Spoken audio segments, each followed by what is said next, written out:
Yo, what's happening? This is Late Night CJ, and we back at it once again. Now, normally I try to stay away from different types of topics, like racial issues or political issues, and this will be no different, but we're going to go into a deeper dive about something that plagues our community, in particular, colorism. Now, y'all might be like, okay, here we go again, color, yeah, he gonna sit up here and talk about light skin, dark skin. No, if y'all have been on this journey with me, one of the things that y'all should know by now is that I try to give a comprehensive, respectful way of going and discussing and opening dialogue on situations that need to be addressed. And this is no different. Now, colorism. It has always been this inner fighting, inner turmoil in our community over light skin, dark skin, male, female. But what's happening is there's a double standard amongst us. And I'll get into that in a second. But first, let's address the whole light skin, dark skin. Take a look.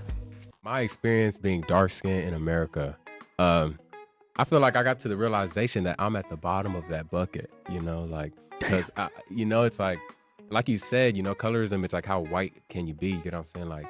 And it's like, I feel like, people don't really promote themselves or feel highly about themselves unless someone's under them, So as I was growing up, I really didn't have someone under me that I could say, you blacker than me, you know what I'm saying? I'm here to tell you that light skin privilege exists.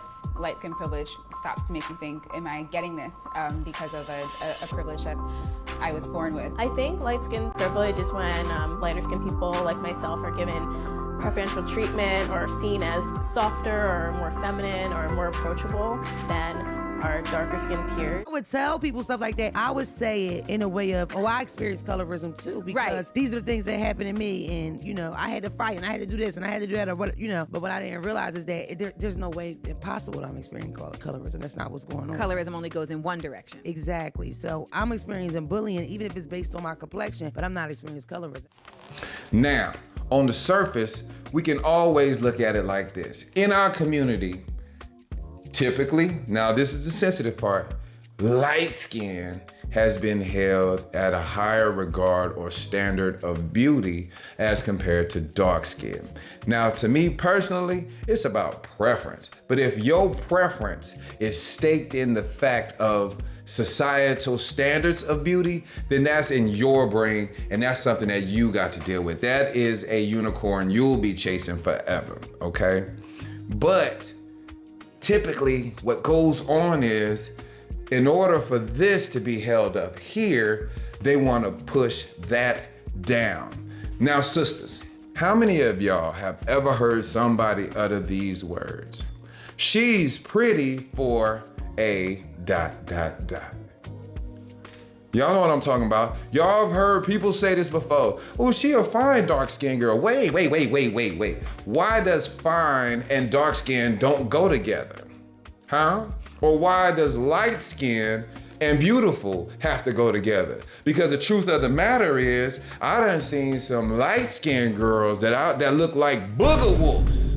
And I've seen some chocolate sisters that look like models, like they should be in a magazine. There is no way that you should be working at Del Taco looking that beautiful.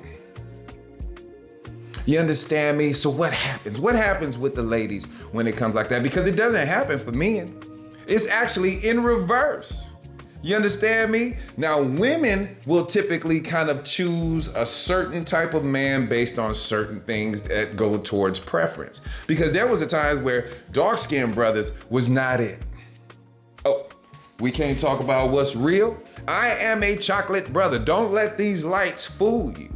You understand me? And there was one time in my life, can we get personal? We family, come on, come around, here we go. There was a time where, they'd be like, ooh, he dark, he round. And what was my resolve for that? I would stay out of the sun. I dreaded summertime because I'm an outdoor baby. I hooped, I played baseball, football. The only thing I didn't do that I didn't partake in was track. That's because they overlap. I used to be at the park hooping and they track practice and all of that. It just did not run the way that I would like to do it. But I would try to stay out the sun because I'm already brown skinned and I would get browner. I would be even more brown. And then I would look less attractive in my mind to the ladies. And that's when I realized that this colorism thing is a prison with no bars that we go and live in. Imagine you have a prison with no bars, no correctional officers, and you go in there every day and go sit in a cell and it's uninhabited. Only person that lives in there is you. That's what colorism has become. We are all beautiful. We are all God's creations. Light skin, dark skin, and everything in between is beautiful. It's your preference, but when your preference is predicated in pushing somebody else down, that's the fallacy. That's where you have to work within yourself and realize, why am I saying that's unattractive? Why am I saying that this is beautiful? Now we can go into the broader perspective. You know how people want to bring up Willie Lynch and how things are projected on TV. But most people will say, I'm strong, I'm an independent. If that's the case, then how then a letter from the 1800s and what's shown on TV shaping on how you feel about yourself if you're this strong individual? See, I had to realize that I'm me. I will never look the same forever. What will be the constant is who I am as an individual. That's what people will fall in love with, not my skin tone that might attract them, but my inner self is what will keep them. That's the beauty of a woman. It's not on the outside. Imagine a woman is perfect, flawless and everything. And then she's in the marriage and dudes, my wife is gorgeous, my wife is gorgeous. And then she gets in a car wreck and then she loses an eye. Are you now no more in love with her? No, it's the inner beauty. Baby, listen to me. Bring your daughters and sit them around in the front. Baby, your inner self is the most gorgeous, beautiful, highest thing about you. Don't let society tell you you not beautiful because of your skin tone. Don't let society tell you if you not light enough or you not brown enough that you are worthless. No. It's all in the inside that makes you. I can have a conversation with a beautiful fool and lose all attraction to her. But a woman of some substance, a woman with a brain, a woman with vision, a woman with goals will forever hold my attention. And that's the type of man that you should want. Not a man that's gonna be swayed about how beautiful you are, because beauty changes. They used to like them skinny, now they like them thick. They used to like them light, now they like them dark. They used to like them domestic, now they like them foreign. It's always changing, but what's on the inside lasts forever. But this is Late Night CJ. Like, comment, subscribe, tell a friend. 100. They're all beautiful.